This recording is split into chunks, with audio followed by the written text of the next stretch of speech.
Hello, everybody. I'm very pleased and very proud to be here today. I am Frédéric Fontan, and I will be your moderator today for the new webinar made by Enlit Asia, whose name is Indonesia's New Energy Paradigm Series, Meeting Indonesia's National Renewable Energy Target. So I'm very pleased to be here because, as you may know, the renewable in Indonesia will be a real issue in the coming months and years, as Indonesia is the biggest market in all Southeast Asia and has got a very important and impressive potential for all the renewables and so on. And so the main question is, when do we begin to work on those renewable and so on? What has been done until now, and what to do in order to boost the development of those renewables. Today with me, I will have the pleasure to hear Mr. Iksan Assad, with the current director of a mega project in PLN. I will have also the pleasure to hear about Mr. Romain Voisin, who is the executive director for energy and infrastructure for Southeast Asia in Crédit Agricole. And we will have also Aris from the Directorate of Renewable Energy and Energy Conservation at the MEMR, the Ministry of Energy and Mineral Resources. So, as an introduction, Paiksan, I would say that, wow, what an impressive movie. It seems that PLN now wants to develop a lot the new energy and the new renewable. Can you please tell us about that new program, and how do you want to achieve those very important goals in the next future? Paiksan, the floor is yours. Thank you so much. Thank you, Mr. Frederick. Yeah. Okay, we can start, yeah. Okay, good afternoon, everyone. Assalamualaikum warahmatullahi wabarakatuh. My name is Iksan Assad. I am glad to meet all of you to present our brief explanation about PLN strategies to meet 2025 National Renewable Energy Target, which is 23% of renewable energy in 2025. Okay, today my presentation will be divided into 3 sections. First is PLN business overview. The second is our green transformation, and third is our strategy to meet the 2025 target. Okay, before I present the strategy, I will briefly explain our business in Indonesia. PLN is a state-owned electricity company with business coverage divided into 3 regions: Sumatra region, Sumatra and Kalimantan region, Java, Madura, Bali region, and Sulawesi, Maluku, Papua, Nusa Tenggara region. PLN generates, transmit, and also sell electricity directly to the customer, which is about 77 million by now, 77 million customer by now, and we have pushed the national electrification rate from 92% in 2016 to 99% in 2020. Our asset remain the highest among national company in Indonesia, and as a growing company, PLN electricity sales continue to increase from 2016 2019. We also commit to shift our fossil fuel energy as our renewable energy portion increased 14% in June 2020, rise from 12% in 2016. I will explain more detail in the next slide. Okay, go to the next slide.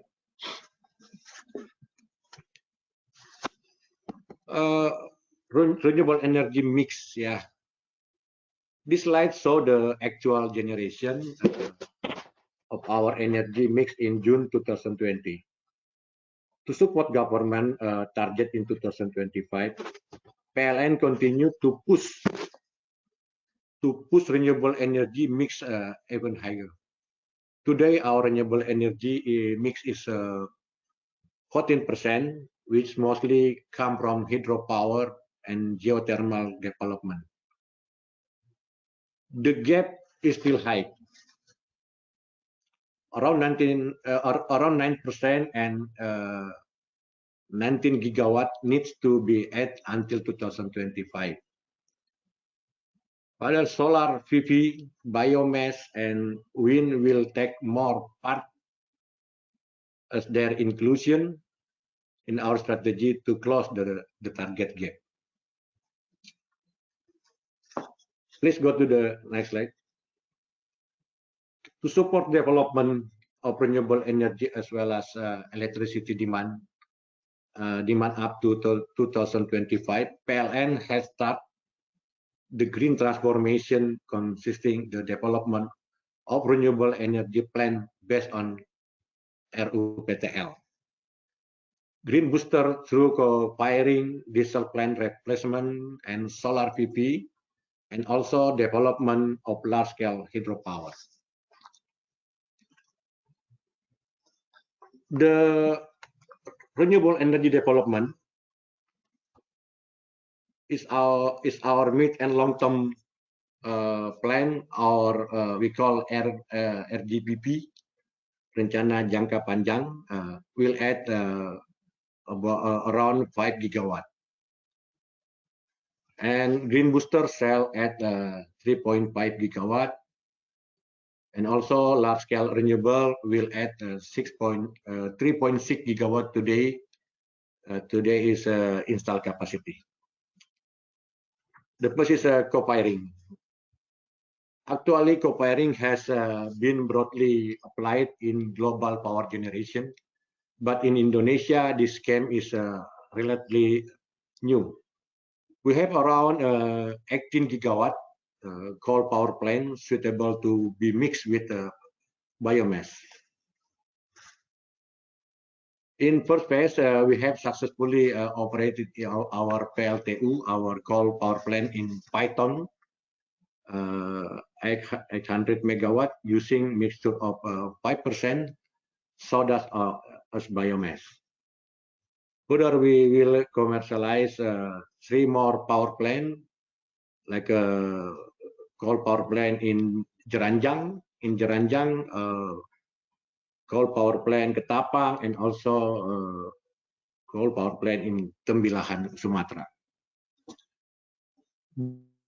Source range from empty fruit bed, from palm oil, wood pellet, and also municipal waste.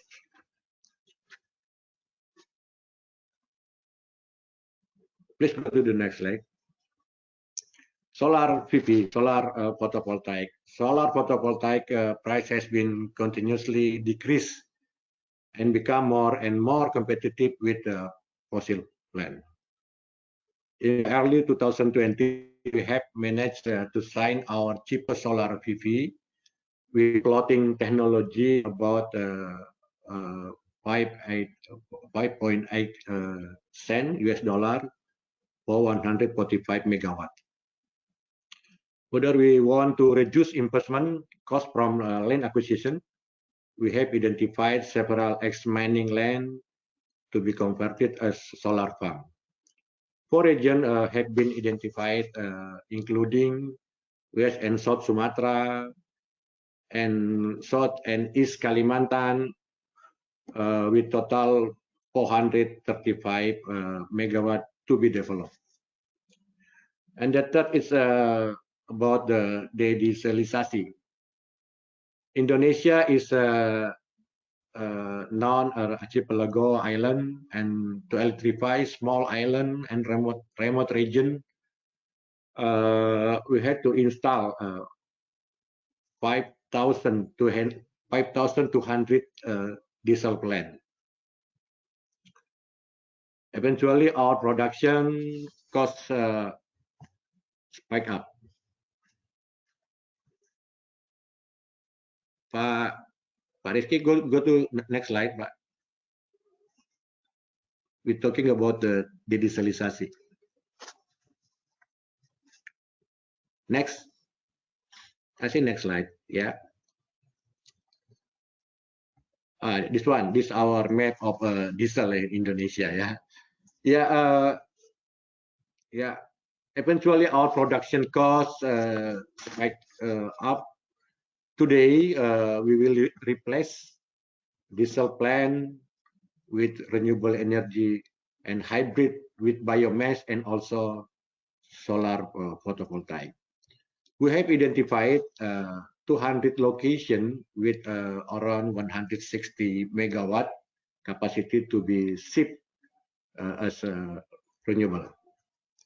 Our target is not only to reduce production costs, but also to support government to reduce oil import and optimizing local resource to increase local economy. Okay, please go to the next slide. And fourth is about large-scale hydro. Yeah, hydropower plant development is also in plan inclusion of the green transformation program. We shall target hydropower operation in on the latest of 2025 because the development of hydropower needs a longer time than the other. PLN and Ministry of Public Work, PUPR, we call PUPR, join together to develop hydropower, and we have identified several suitable existing dams. Today, six of them are currently undergoing the procurement process in PUPR. Other development scheme of a large-scale hydropower plant is REBIT, or renewable energy based on industrial development. REBIT is designated to provide electricity to industrial area. This program, including Kayan hydropower in north of Kalimantan, other location also in Papua. Although the source of hydropower is abundant, their location far from demand side, and for the worst case, there is no demand at all. It is necessary that government accelerate the development of industrial area as they have been included to national strategic program. And then we have also renewable energy, renewable certificate. Go to the next slide, Pak.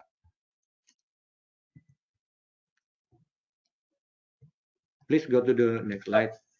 Pak Iksan, if I may, there is a small delay on the slides, so don't be afraid, but it will come one day or the other.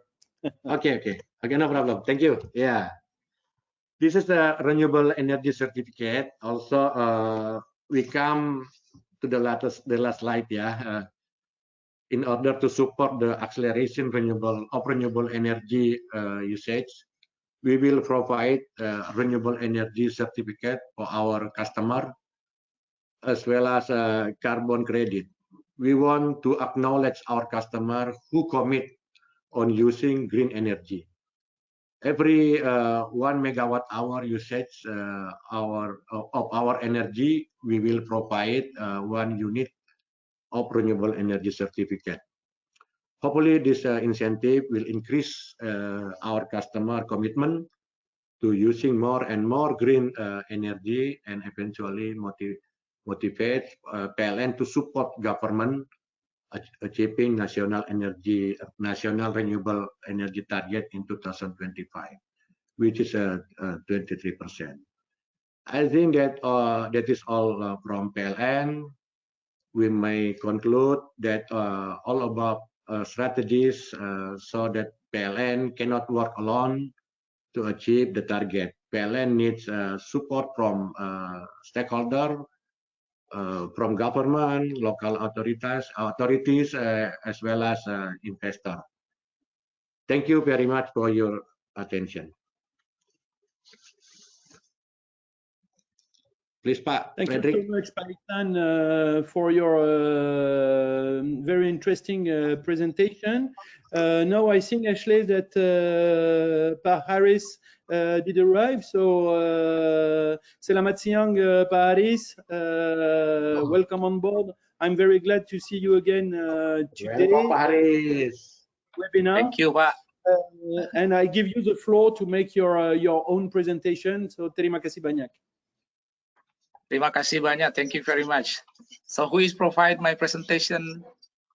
Yeah, okay. Thank you very much. So yeah, again, thank you, Pak Frederick, and then also participant, and then narasumber yang lain, Pak Ihsan Asad. Assalamualaikum warahmatullahi wabarakatuh. So good afternoon. I would like to share this information is quickly. So the first, but I'm sorry, my presentation is in Bahasa, but I would like to explain in English. So there is 4 main issue I would like to share this in this opportunity. The first is related to the challenge of the renewable energy implementation in Indonesia. The second part is about the potential of renewable energy. The third is a strategy to accelerate the implementation of renewable energy. And then the last is about the electricity pricing, renewable energy pricing related to the what we are now preparing about the electricity president regulation. Next, please. So I think this is now Indonesia try to shift from growth based on resource and then also labor to growth based on the productivity and innovation. So the key is we would like to enhance the growth, more equitable, and then also the infrastructure of connectivity, and to support the growth, innovation, and technology, quality of human resource, and then also security of water, food, and also the energy. This is our vision toward Indonesia in 2045. Next. And then also, I think now we are on the same problem about the crisis, economic crisis, and then related to the COVID. Excuse me, yeah.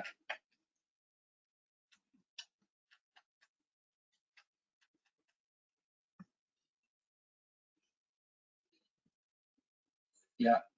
Okay. So I think I would now also to continue without the because the material also in my.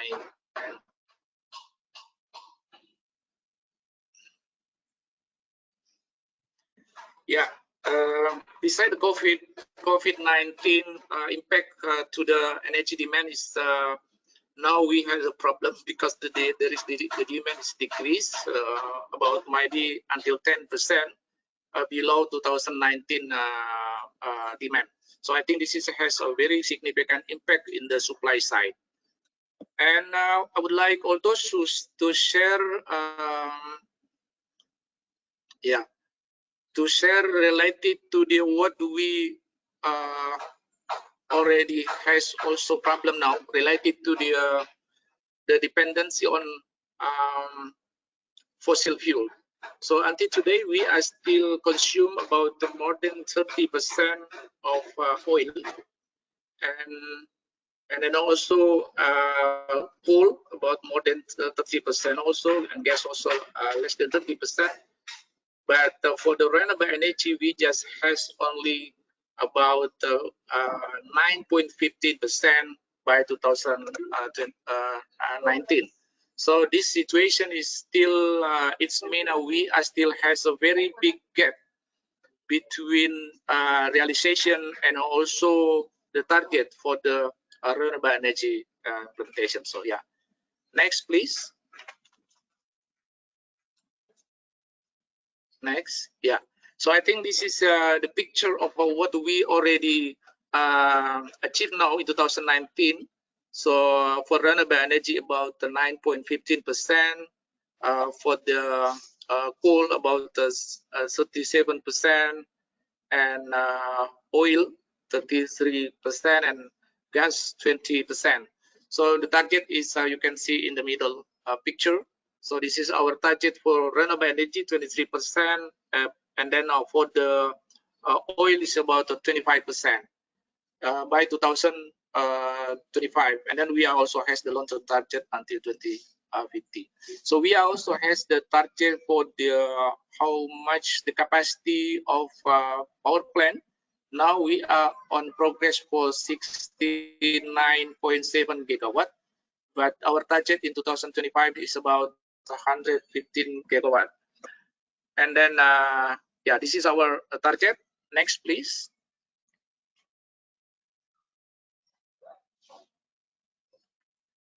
Yeah, okay, I think this is only the another picture. Next please.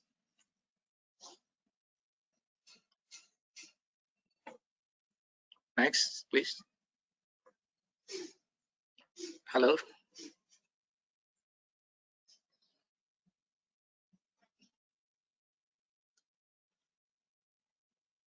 Hello. So yeah, okay. So I think this is our situation now. Until 2019, our progress in renewable energy for the I mean for the power plant is about 10,000 megawatt, 10,300 megawatt, and then we are now in progress to achieve 25 targets. So I think this there is much scenario here. You can see there is at least there is 4 scenario to achieve the target. But yeah, this is our challenge we are also faced, because if we see the rate of additional capacity during the last 4 years, only about 500 megawatt per year.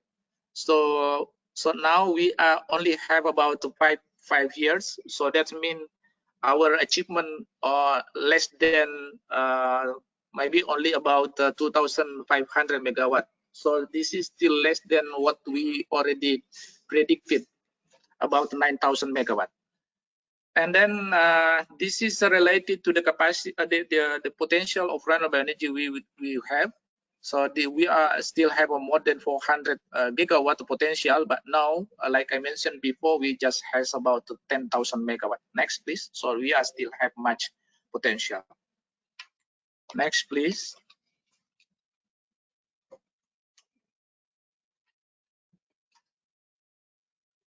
Next, please. Okay, we can go to the slide 14. Yeah, slide 14 related to the what the mandatory of the renewable energy now. This is related to the related to the strategy to accelerate of renewable energy implementation. Next, please.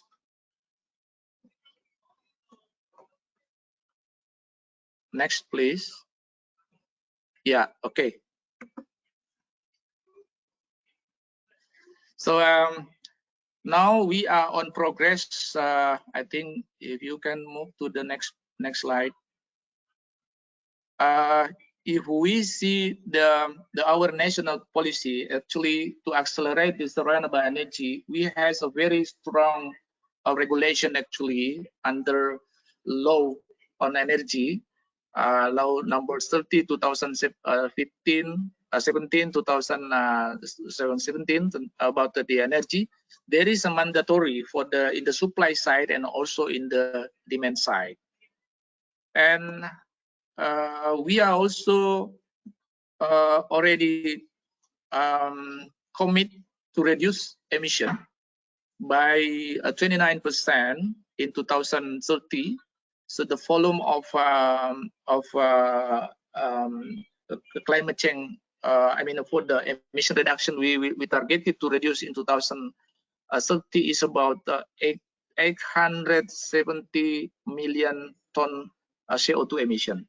So this is for the national, and in the energy sectors, we will reduce about 314 million ton CO2 emission, and about 50% from this our target is will be derived from renewable energy.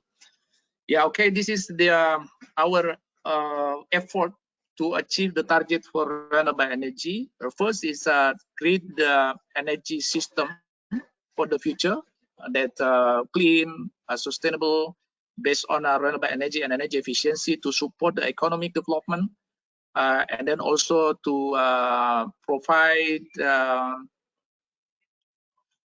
lapangan kerja, apa sih namanya, employment, and also to enhance the welfare of the community.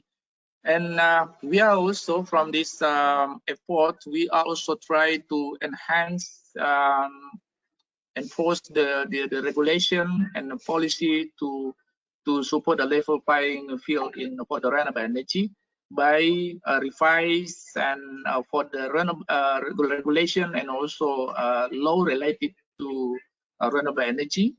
And then also now we are on progress of finalize renewable energy resident regulation related to the price.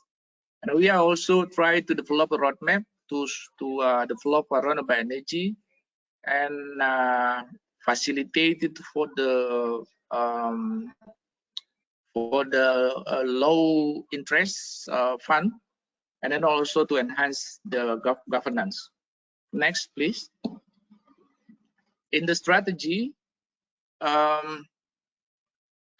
we try to develop more specific in PV solar and also biomass, and for the massive scale, we are also try to develop. Maybe Pak Arshad already mentioned about this is a resource-based renewable energy for the renewable energy large scale. We are also try to accelerate the small renewable energy to support the economic development, especially in the rural area. We are also try to modernize the infrastructure transmission line to accommodate the intermittent issue. And then also the last is about the biofuel and green fuel development, because Indonesia also has a very significant potential to develop this biofuel and then also green fuel. And then our target for this biofuel and green fuel, now we are on progress for B30, and then we are moved to the B40, B50, and even 100%. Next. Next, please. This is our now in finalizing. Now we are also in another meeting. I also meet with the Ministry of Law to finalize this regulation. So this is President regulation to accelerate more renewable energy. Under this regulation, we accommodate the pricing of renewable energy. So there is consists of a feed-in tariff for below 5 megawatt renewable energy, and then for above 5 megawatts, we implement ceiling price. And then under this regulation also, we provide the incentive from all related ministry, not only Ministry of Finance, but we are also involved Ministry of Industry, BKPM, Ministry of BUMN, Ministry of Environment, and many others, including also Ministry of Maritime and Investment. And we are also provide the article to accommodate and then to regulate the quota of renewable energy. Every year will be decided by Minister of Energy and Mineral Resources. And then also we try to provide a more transparent, justice for all bankable project under the mechanism that we already implement now, including contract. And like I mentioned before, there is the support from the related minister. Next, please. So I think this is the end of my presentation. So I would like to ask all of stakeholders, including also from the lender, to come to Indonesia because we has a very strong commitment to increase the renewable energy implementation. And now we are on finalizing President regulation to accelerate more renewable energy. Thank you very much.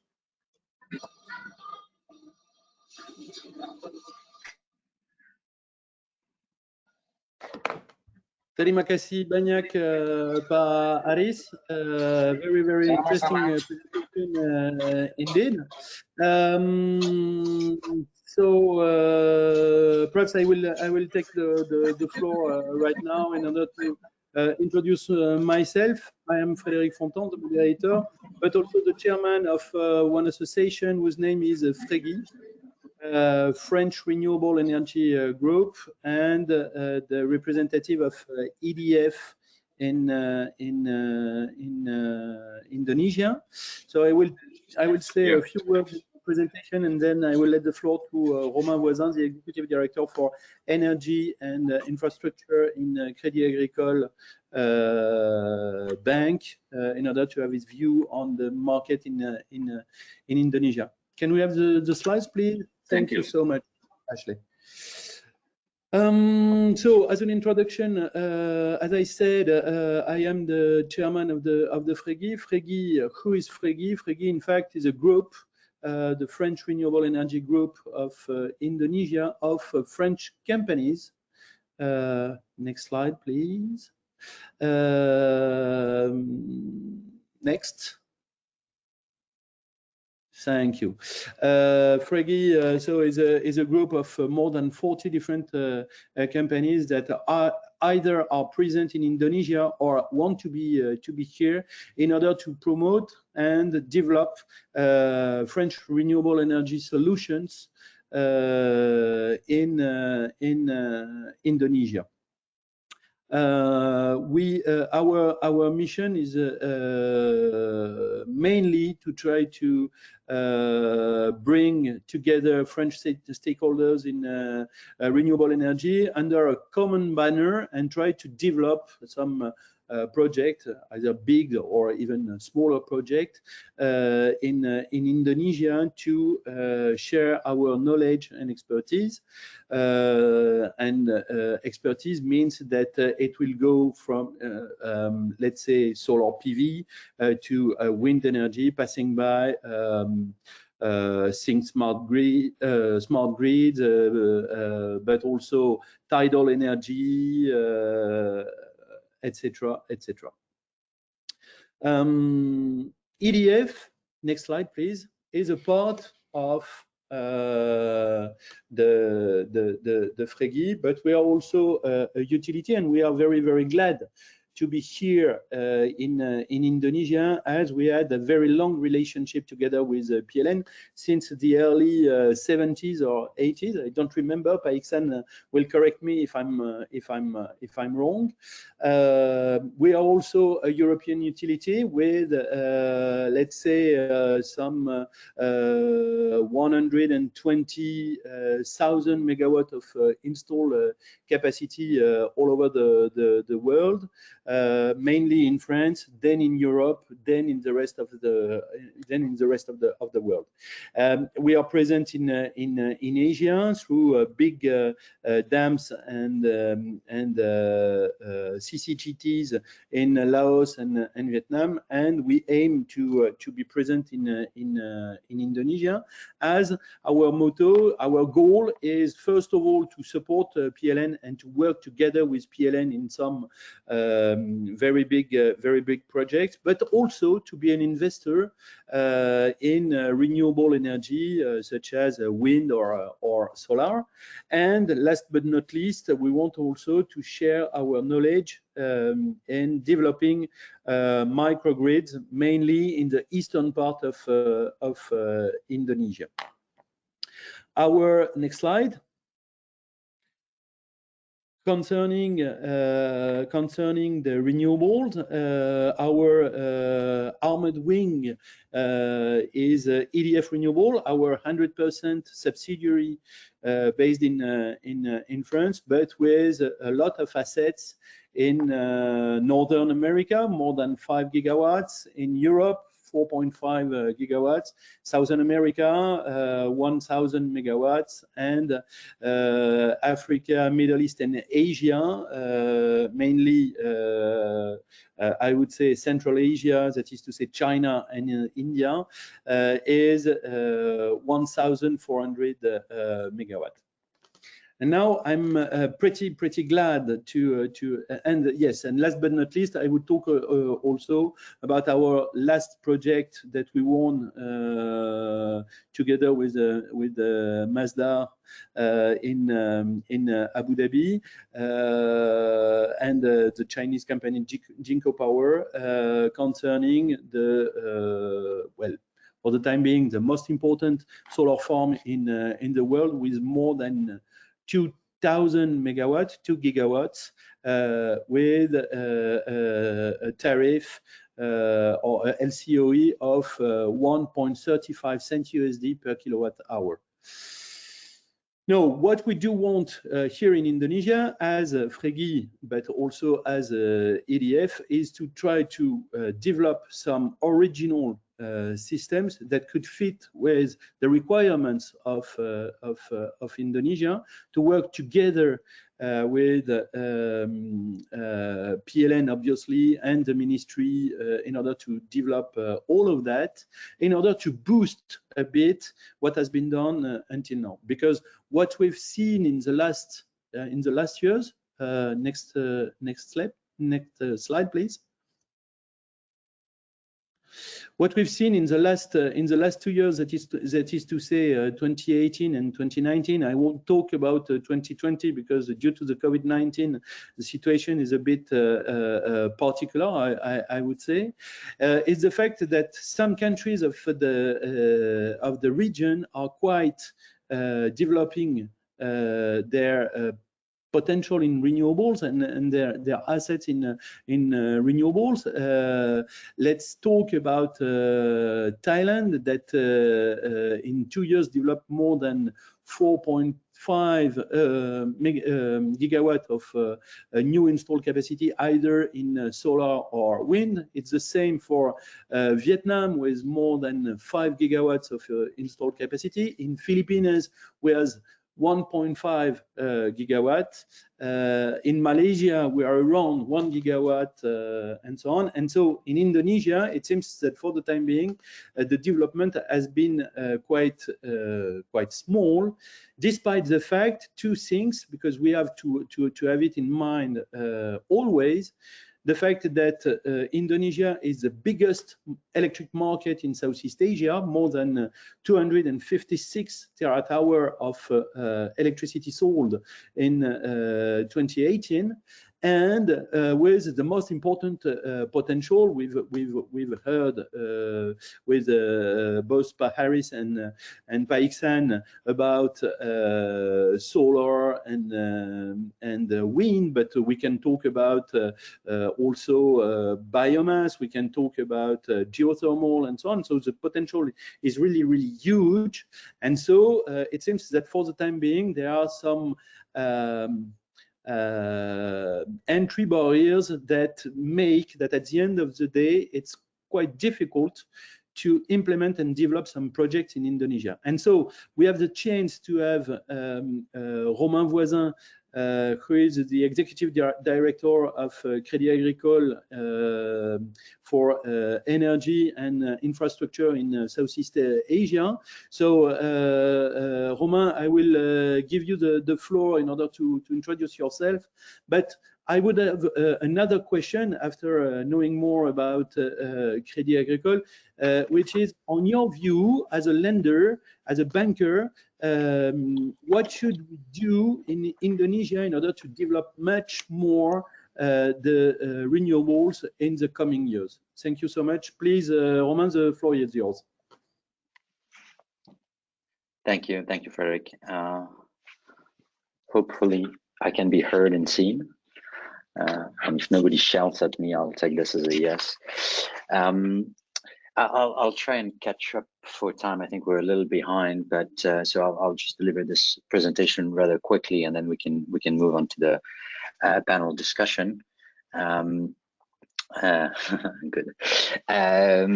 Maybe starting straight into the second slide. The pictures are nice, but not much content there.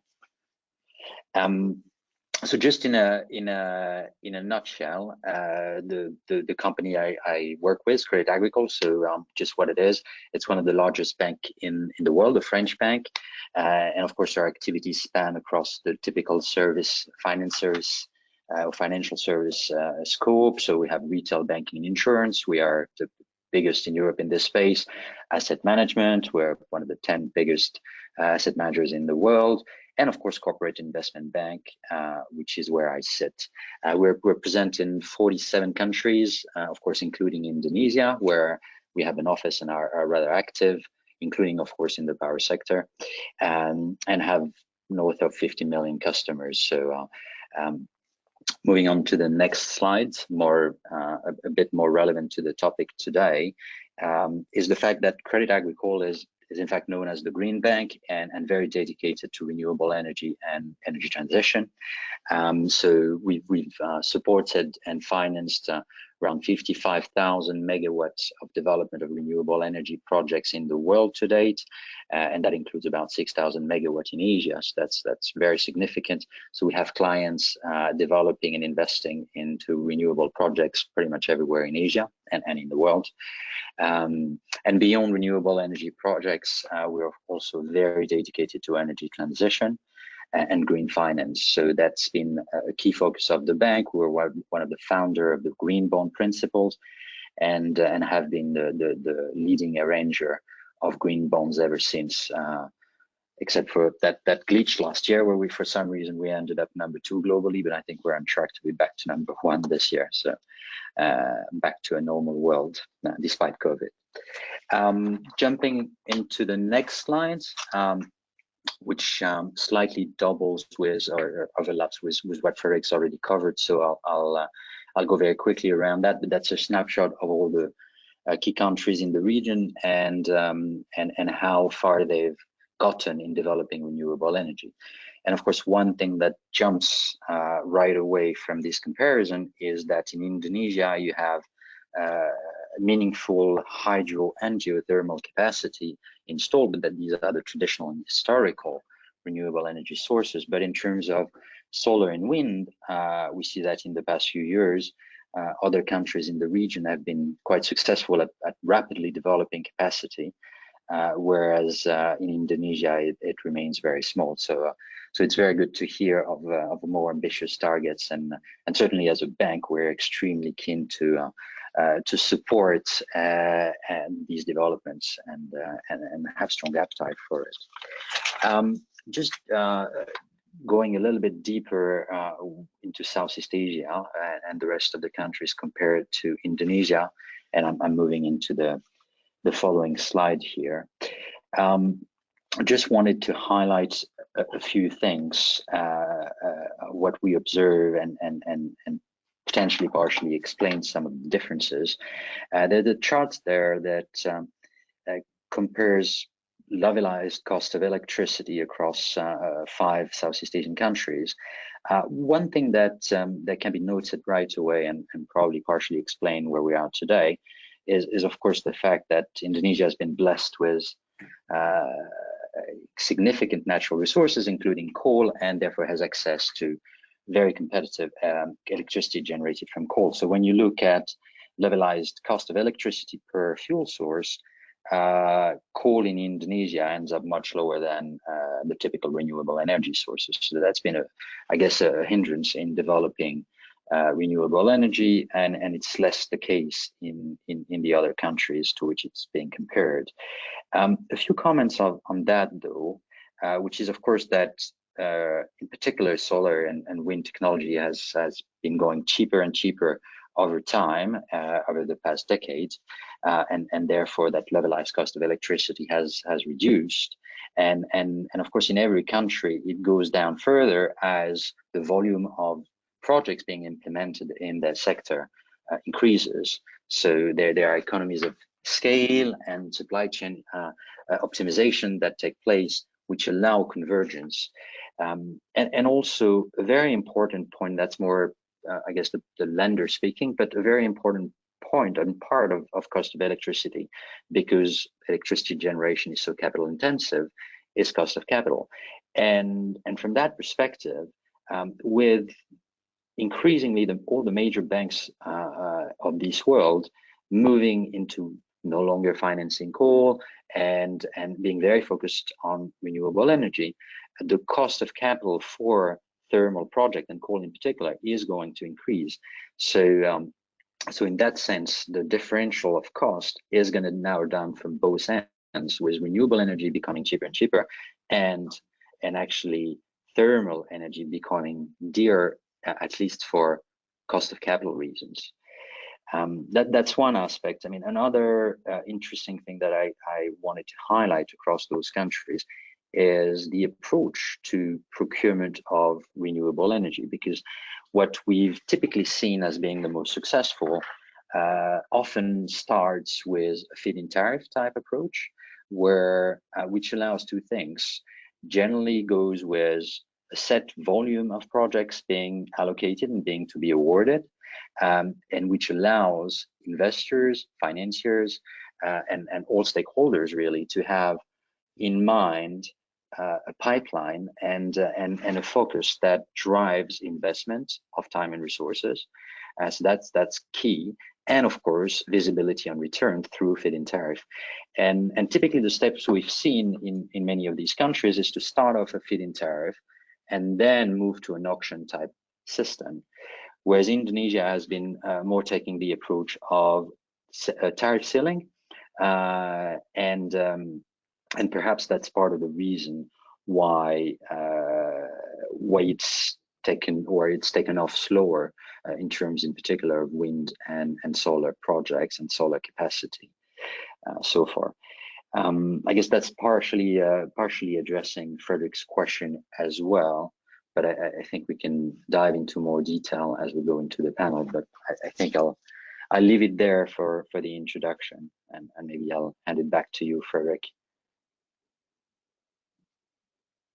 Thank you so much, Romain. It was very, very interesting as a and you share your point of view on your last item. So it seems that our webinar is quite interesting, as we do have a lot of different questions coming.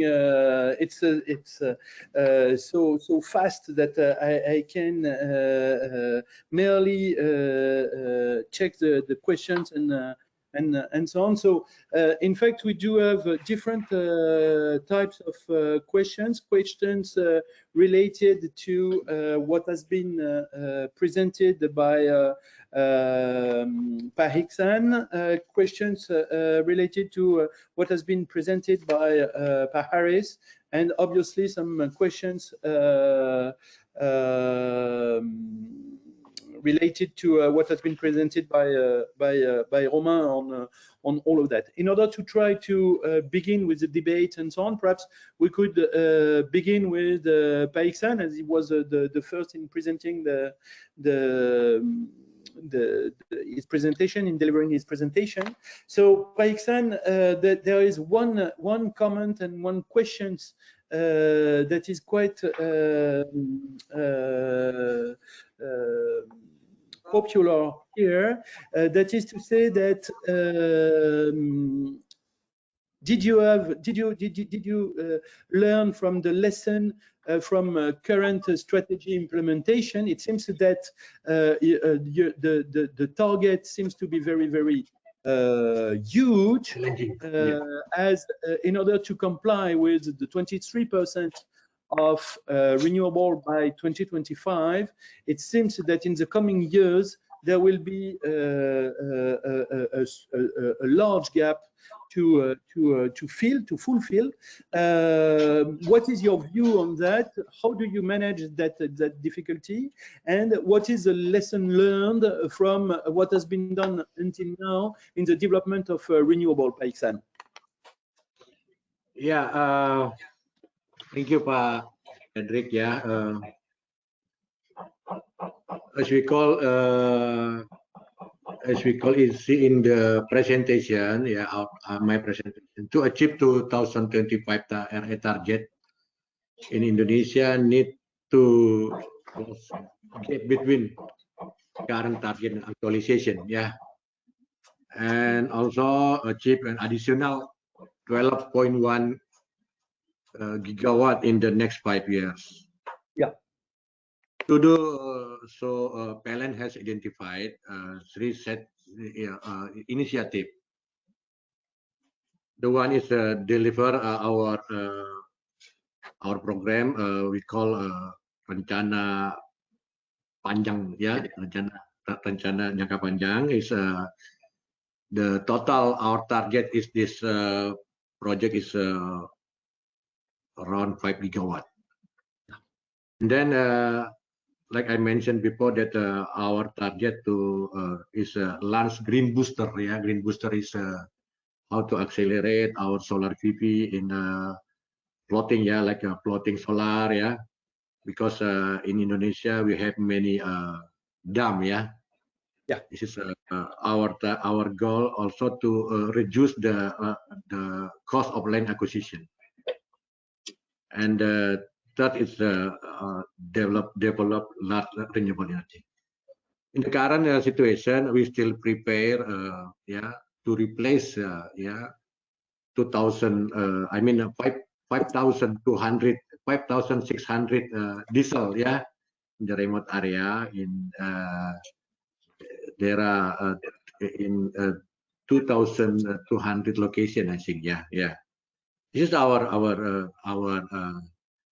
I still prepare now, yeah. Okay, your main target. Okay. So that's very interesting concerning the development of that project. So first step of 5 gigawatts that you will fill with some big projects, then green booster, then large renewable energy, which are the three initiatives of PLN. So that's very interesting. But in your view, in your opinion, Paixhan, what will be the significant changes in terms of regulation, support policies, and or incentive? And I will ask obviously the same to Paharis just after that, in order to attract investment, and mainly foreign investment in Indonesia, to develop all of that. Yeah, I think the policies necessarily self-provide benefit to both parties. Yeah, in this term, PLN and investor, foreign and local. Yeah, incentive policies is good for foreign investor, but some policies shall be made to protect also to PLN. But you know that we still commit, yeah, to the renewable energy target in 2025, and development of renewable energy would already provide multiplier effect, not only for better environment but also for supporting economy, local economy. Yeah, of course, yeah. To achieve that target, we need support from for investor, yeah, and also of course support from regulator like from Pak Haris, yeah. Okay. Yeah. Paris, perhaps I leave you the floor in order to answer to that question. Even if we do have a lot of questions specifically for you, Paris, because a lot of our auditors made some questions even very precise on pair press and so on. So I've got a full list of questions. Thank you, Pak Frederick. So the first is I would like to say first,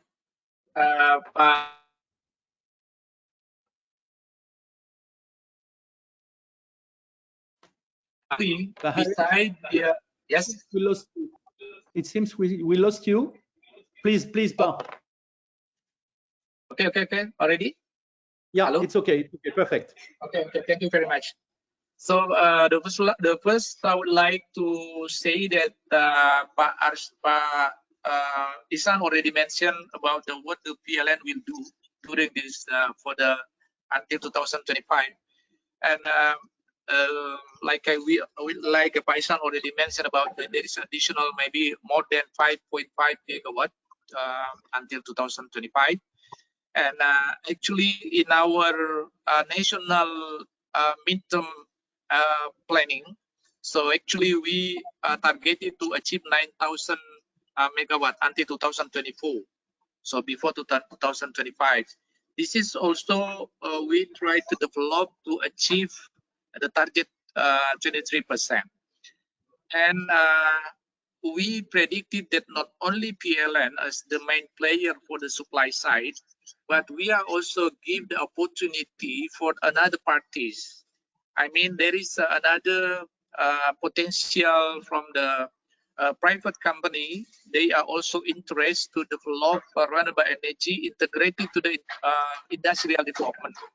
So I think we already has like in Indonesia, there is Kayan Hydro Energy.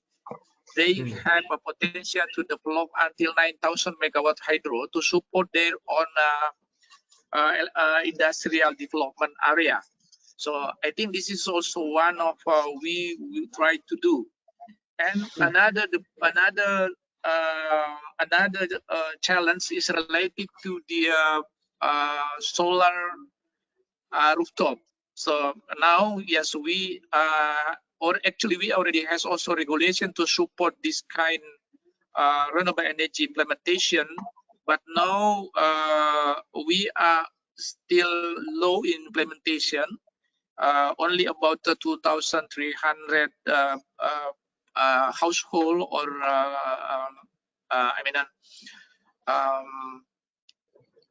customer, they already has implement this kind of renewable energy.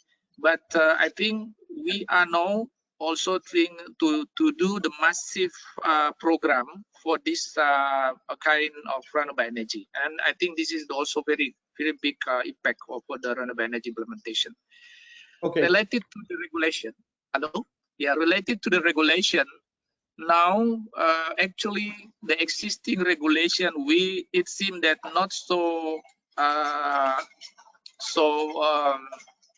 strong to support the renewable energy implementation, to accelerate the renewable energy implementation. But now under this regulation, under this press regulation, we are still finalizing now, and we hope that we can I think establish in the not so too long. We hope that, because now the process already in Ministry of Law for the harmonization process. This is the last process before come to the president. And under this regulation, I would like to add, the price we already put based on the technological consideration. So not based on BPP. So because the previous our regulation still based on BPP, cost of electricity supply in the region. But now is we provide the price based on the technology, like a hydro for the small scale and the large scale, the price is different. And the second point is related to location. Factor location, we are also implement in the regulation. So Java and Kalimantan, Sulawesi is different. So let's say for the 1 megawatt in Java, the price is lower than 1 megawatt in Sulawesi. So this we try to implement this. And for the below 5 megawatt is procurement processes could be direct appointment, and then but for the more than 5 megawatt will be based on the ceiling price. So for the especially for wind, solar will be implemented by bidding process, but for the hydro, geothermal, there is based on the business to business approach. And another point that I would like to raise is related to the compensation. So if any gap between the price we already set in the regulation and compared to the BPP or PLN, so when the price we already set in the Perpres is higher than BPP PLN, so there is compensation in that area. The government will provide the compensation to the PLN. So and then I think all of related minister also provide their own incentive to support the renewable energy, not only the financial incentive but also non-financial incentive. Thank you very much. Okay, thank you so much, Haris, for all those details. So it seems that in Indonesia, indeed, the difficulty, and that's one of the questions we had from the auditors. The difficulty comes from the fact that the market is quite big. So to achieve 23% is quite big, but also the market is growing rapidly, and so that means that the gap will be bigger to achieve, and so that's another difficulty. But there's another I would say thing in the game right now, which is the COVID-19. And we've heard, I don't remember if it was from you, Pa Haris, or you, Pa Iksan, that the impact on from the COVID-19 on the overall consumption in Indonesia was about 10%. Is that right? And second question, if it's right, when do you expect to have the I would say the average general consumption before the crisis and so on? Will it be in 2021, in 2022, in 2024? What is your view on that? Okay, Pak Frederick, yeah. Now I think in Indonesia the demand already increased, but not so high. Yeah, let's say we checked the demand yesterday is around, I think more than 2 or 3% if we compare it the last month. Yeah. Yeah, COVID, I think we know that the COVID-19 pandemic did significantly reduce our electricity sales in this year. Yeah, and after we analyze more to our RUPTL draft, yeah, there will be some provision, yeah, to our future plan. Our electricity basis growth is depend on the economic growth. Yeah, as we know, this pandemic already reduced in 2020 in Indonesia economic growth, and generally that will affect to our power infrastructure development. Yeah. Nevertheless, our renewable energy target is still become the priority, and the energy mix target 23% still on the pipeline, and we will adjust accordingly to the latest 2025 generation plan. Okay, it is so possible. that's a very good news. That means that despite the COVID-19, there won't be any delay in the development. Is that right? Yeah. Yes. Yeah. I think but we hope in 2022, I think the demand will be normal again. Yeah. Yeah, same before COVID-19. Okay, so Pak Haris, thank you so much, Pak Iksan, for that answer. Pak Haris, I've got also a lot of questions concerning the typical perpes, because as you may know, it's still secret, but in the press and so on, there are a lot of gossips concerning that perpes. So you said that the threshold will be at 5 megawatts, that is to say below 5 megawatts. We do have a feed-in tariff, and above 5 megawatt, it will still be B2B negotiation with a selling price. Is that right? Yeah, that's right. And does it apply for all the different renewable energy, or there will be only some different energy? I am thinking, for instance, in co-firing biomass and so on. What can you say about that? So for yes, we also has a new initiative, I think, to develop more renewable energy, not only under the ROPTL planning from the PLN.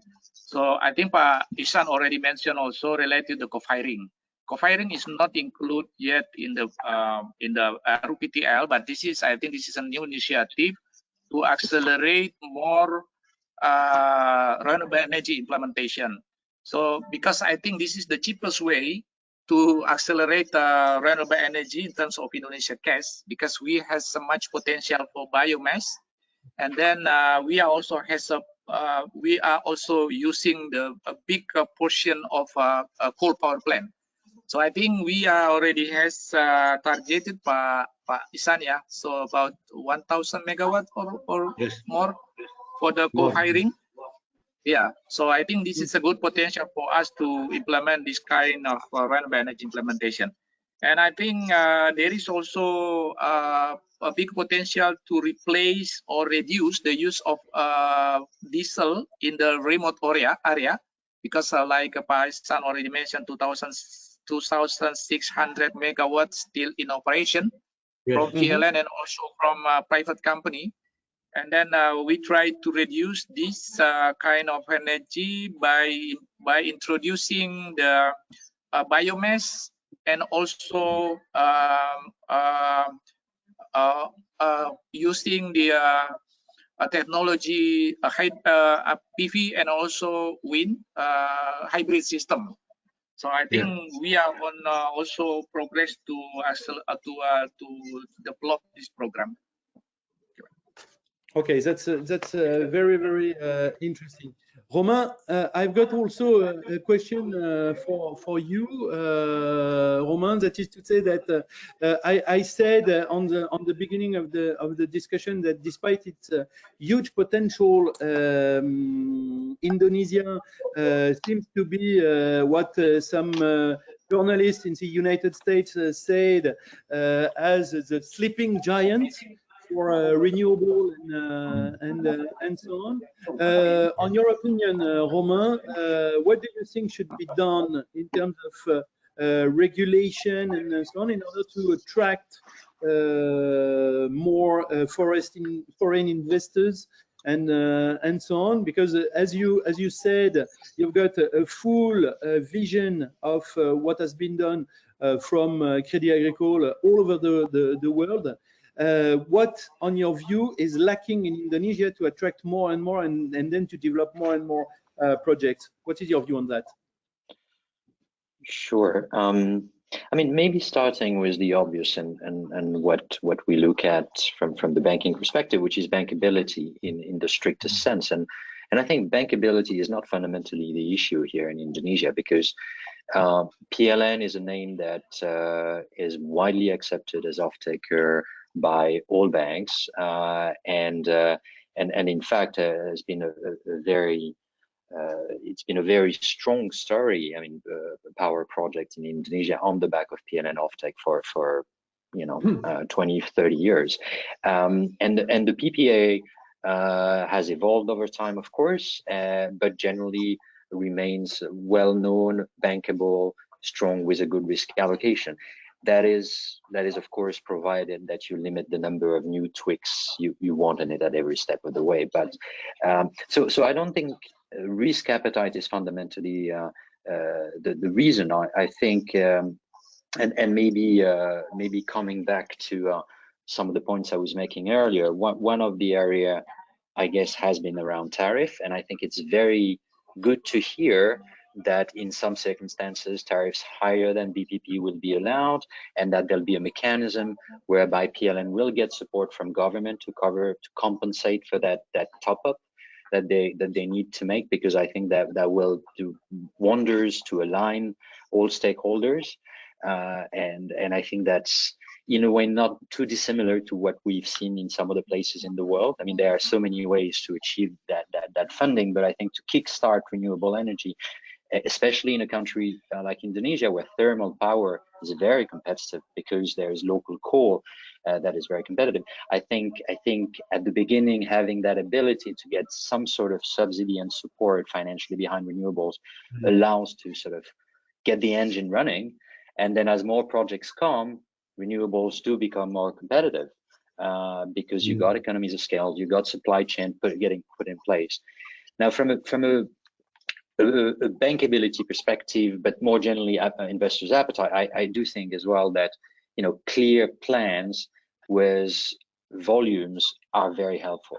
They're helpful to investors, they're helpful to banks, because once I know that next year there's going to be X megawatts allocated, or it allows everybody to focus, and there is no lack of appetite to deploy capital into Indonesia for renewable energy, that's for sure.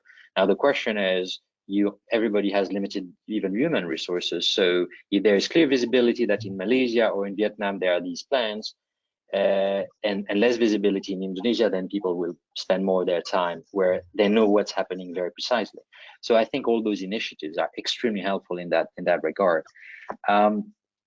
Coming back to bankability, just a few comments I wanted to make.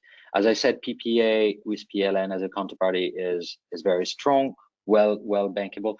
Now, in some of the renewable projects that have been put forward, there have been some tweaks, and I think one of the ways to develop renewables quickly is to try to not reinvent the wheel too much in terms of PPA, because the key elements, certainly from a bankability perspective, being force majeure regime, termination regime, change in law regime, the overall risk allocation, it's going to be much quicker if you can replicate what's been successfully done many times before. And of course, over time there'll be improvements and fine-tuning, but I think to kickstart, it's probably best to stick to what everybody knows already, because it's just going to save time. Another area is local content, and sorry, I'll try to accelerate a bit, but local content, because that's always a very interesting topic. That's of course many countries, when they develop renewables, but I mean when they develop projects in general, like local content, and for all the good reasons. At the same time, of course, you want to find the right balance where you have local content that maximizes added value in the country, but at the same time that is consistent with the level of performance and deliverability and execution time that you want. One interesting example I thought in this respect is Taiwan. When Taiwan rolled out their big offshore wind initiative, which has been extremely successful, they they wanted to increase local content, which arguably in the context of offshore wind is quite challenging because it's highly technological. But what they've done is they've done it in phases. So in the first phase of projects, you had some limited, well, at the very beginning, no, or very, very limited, then some limited local content. And that combined with the visibility on the pipeline allows to justify the investment locally for manufacturers, service providers, and allow to ramp up progressively with confidence on the pipeline. So I think it's an interesting example from that perspective. Another thing that I wanted to highlight, which is very bankability relevant, is the role of PLN subsidiary, because there's been an increasing trend to have Indonesia Power and PJB act also as shareholders of the project companies, and that has benefits from an alignment of interest perspective, but it also comes at the limitations this has is, and things to think about is of course financial means of these companies, because if all of a sudden there is very ambitious renewable energy target and these companies need to be able to be 51% shareholder or whatever it is in all of these projects, it's going to be extremely capital intensive for them. So it needs to be taken into account. And there is another consideration to this, which is a very lenders driven consideration, but which pertains to security, because when these PLN subsidiary and therefore Indonesian state effectively is a majority shareholder in the project, there are all sorts of implications on security structure. So these need to be thought through as well. Just a couple of very bankability driven, I'm sorry, it's a bit technical, but that I thought we were sharing. It's very interesting. I've got the last one with you, Romain, but that is coming very, very often on our auditors. That is to say that international funding agencies or banks prefer to finance renewables and avoid supporting fossil fuels, mainly coal. As you know, that coal internationally is seen as a very, very bad thing right now. What is your view on that? And what are there some incentives for offered by international funding agencies or banks, or how do you manage that? Is there a sexiest I would say partner in that particular thing, and what is your view on PLN, which has got many coal assets in that perspective? Yeah, interesting question. I think for most institutions, I mean, of course, not every institution is in the same place right now, right? So, so it's quite diverse, the universe. But what we see is, certainly in terms of financing coal projects, I think now the international banks are largely moving to no longer financing coal projects, and that's the stick part of the equation, right? That's the and that's what I was also alluding to when I was talking about a cost of electricity or levelized cost of electricity for coal, which may eventually rise because of that, because capital will become more expensive, because less and less funding will be available for coal-fired power. So that certainly is very true. I think multilateral banks generally, I mean, in terms of the incentive part of the stick, or the incentive parts, so the carrot part against the stick, yes, I think these institutions, generally speaking, in the lending market, favors renewables energy. So that means all other things being equal, you're probably going to get a more competitive funding cost. I'm not saying it's going to be massive, but I know that there are quite a few institutions that, because they have these targets themselves, do provide some incentive through funding cost to renewable energy projects. And not only that, but of course, because they're so core to many of these lenders' strategies, those transactions just become so much easier to approve as well, you know, because we're in a COVID crisis world where capital allocation is a question. So for any of these international lenders, development agencies, multilaterals, they have to pick and choose which projects and which initiatives they support, and of course renewables being so core to their strategy, they're only ever going to favor those projects.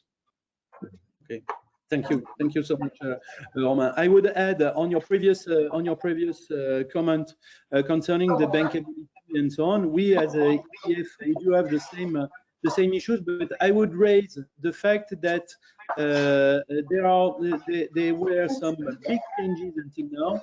I would refer to, for instance, to the BOT, which changed to a BOO. Right now, so a lot of efforts have been made and so on.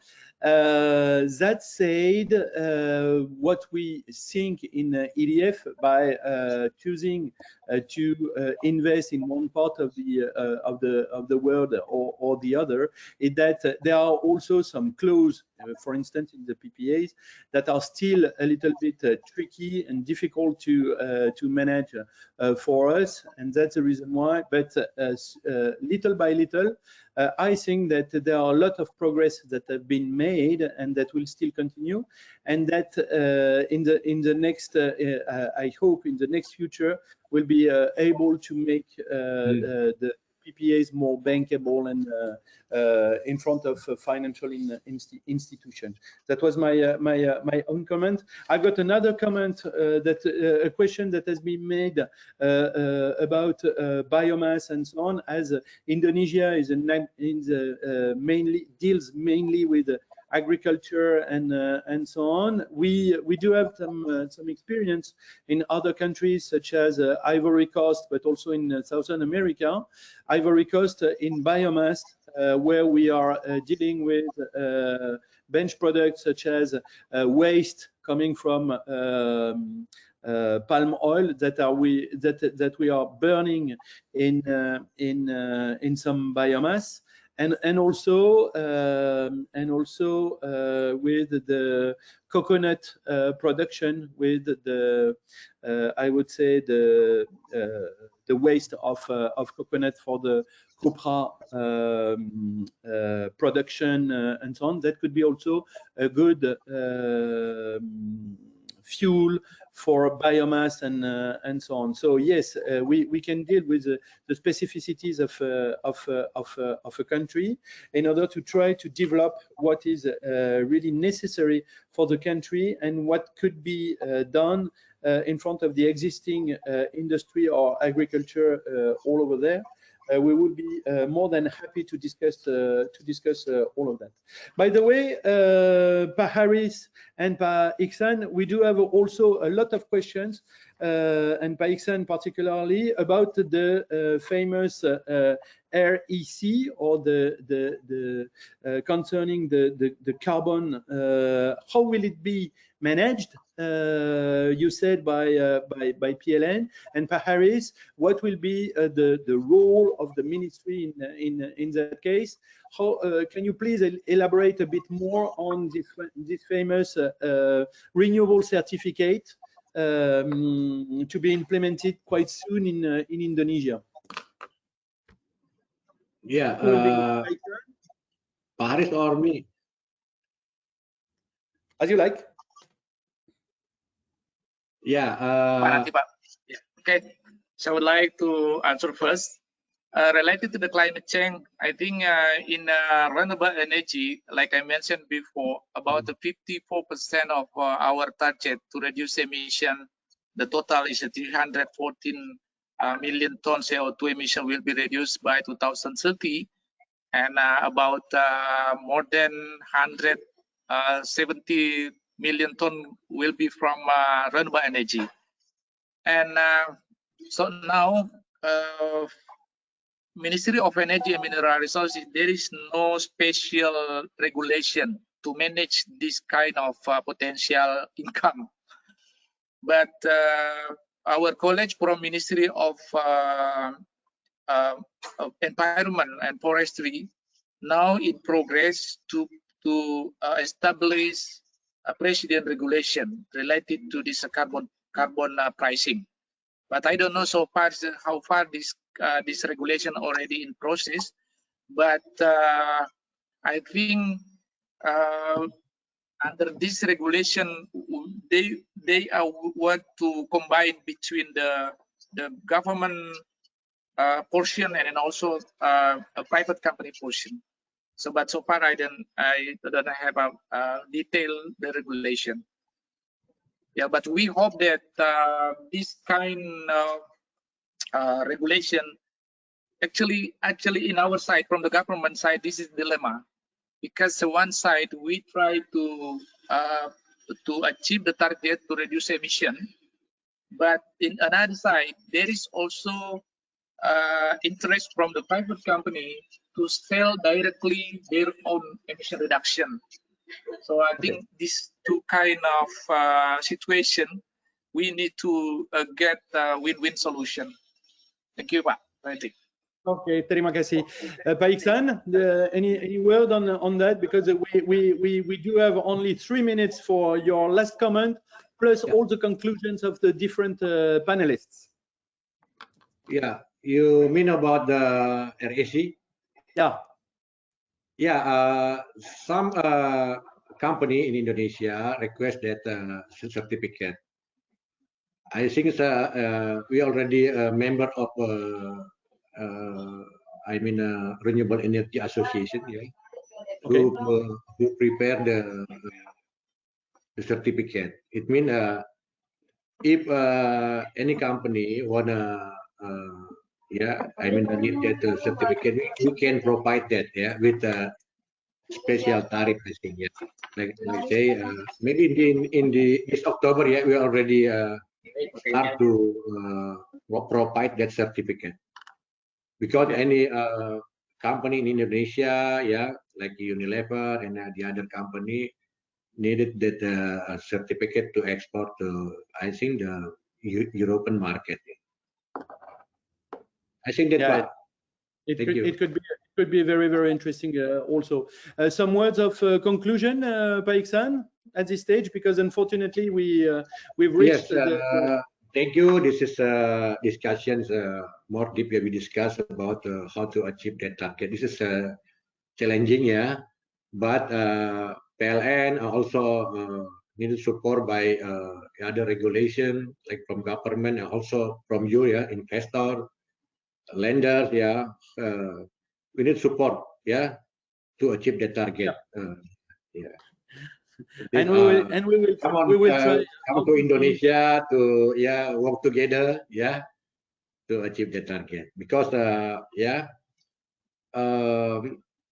I believe that development of renewable energy, not only for better environment or not only to achieve the target, yeah, but also for supporting local economy, yeah, their location.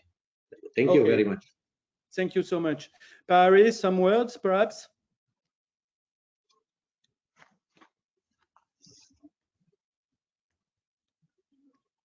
It seems we've got a problem of mic. Okay, yeah, please. Yeah, I think now Indonesia in a new era to accelerate renewable energy, because this is the first time we has the president regulation to support the price.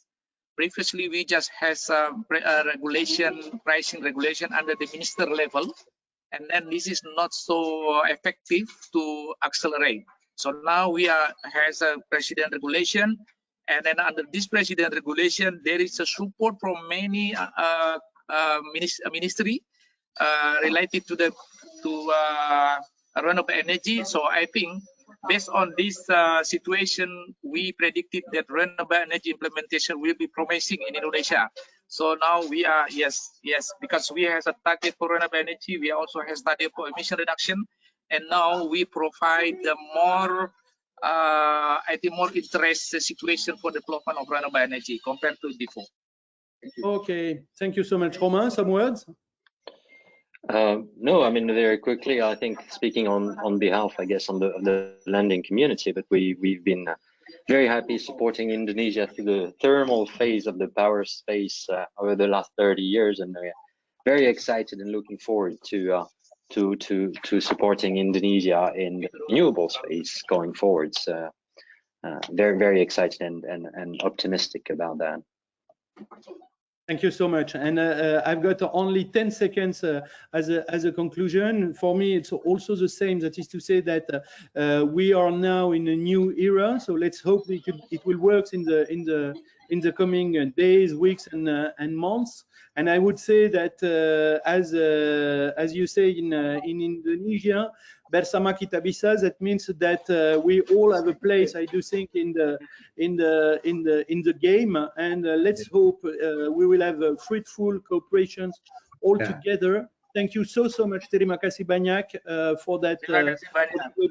Terima kasih banyak. Bersama kita bisa. Thank you, Pak. Thank you for that opportunity. Thank you, guys. Thank you, Pak Isan. Thank you, Pak Roman. Thank you, Pak Aris. Ya, ya, kasih banyak, Pak. Kasih, Pak. Bye, Merci. Pak.